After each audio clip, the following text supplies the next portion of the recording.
Ask, how do I reset my password? Then ask, where can I change my login password? Different words, same intent. A keyword search looks for exact matches and finds nothing. A semantic representation puts them in the same neighborhood. That's the problem embeddings solve. An embedding is a dense numerical representation of an input in a high-dimensional vector space. Instead of comparing raw text, we compare the geometry of these vectors. The embedding model is trained so useful semantic relationships are reflected in this space. Similar inputs tend to occupy nearby regions. Not always, and it depends on the model, but it's the foundation of semantic search. Search puppy against a document that says dog. Keyword search. Exact token overlap is low. No match. Semantic search. Puppy and dog land close in vector space. Similarity is high. Keywords are not semantic representation. A common retrieval metric is cosine similarity, which compares the angle between vectors rather than their magnitude. Small angle, high similarity, large angle, lower similarity. These vectors can contain hundreds or thousands of dimensions.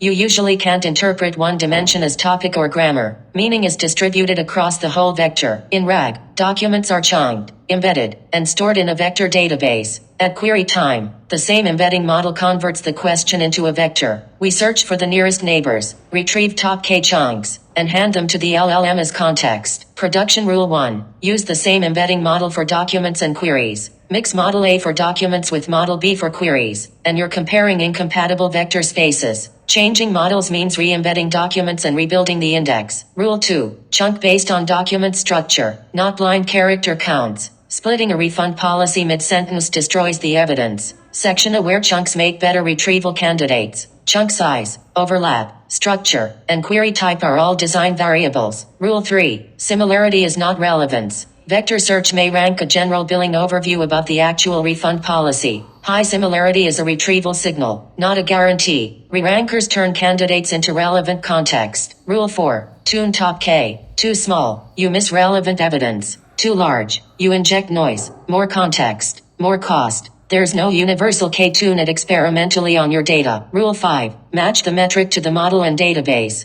Cosine similarity, dot product, and Euclidean distance behave differently. With L2 normalized vectors, cosine similarity and dot product agree. Don't blindly normalize. Understand your setup. Rule 6. Evaluate retrieval independently with metrics like recall at K, MRR, and NDCG. Illustrative example. Baseline recall at 5 is 72%. Better chunking gets 84. Tuned retrieval, 89. Measure. Change one variable. Evaluate. Compare. A production system has an ingestion pipeline, a query pipeline, and continuous evaluation. Documents are parsed, chunked, embedded, and indexed. Queries are embedded, searched, re-ranked, and turned into context. Monitor retrieval quality, latency, cost, and answer quality. The real lesson. Embeddings are not magic, and they are not just a list of numbers. They are learned representation enabling similarity, retrieval, and relevance. A good embedding system is model, chunking, metric, retrieval, and evaluation working together. Text to vector space. Similar inputs tend to sit nearby. Same model for documents and queries. Structure-aware chunks. Tune top K and match the metric. And evaluate retrieval. Vectors are easy. Reliable retrieval is the real engineering problem. That's day 13 of the 100-day AI engineering series. Tomorrow we go deeper. Semantic search. Day 14.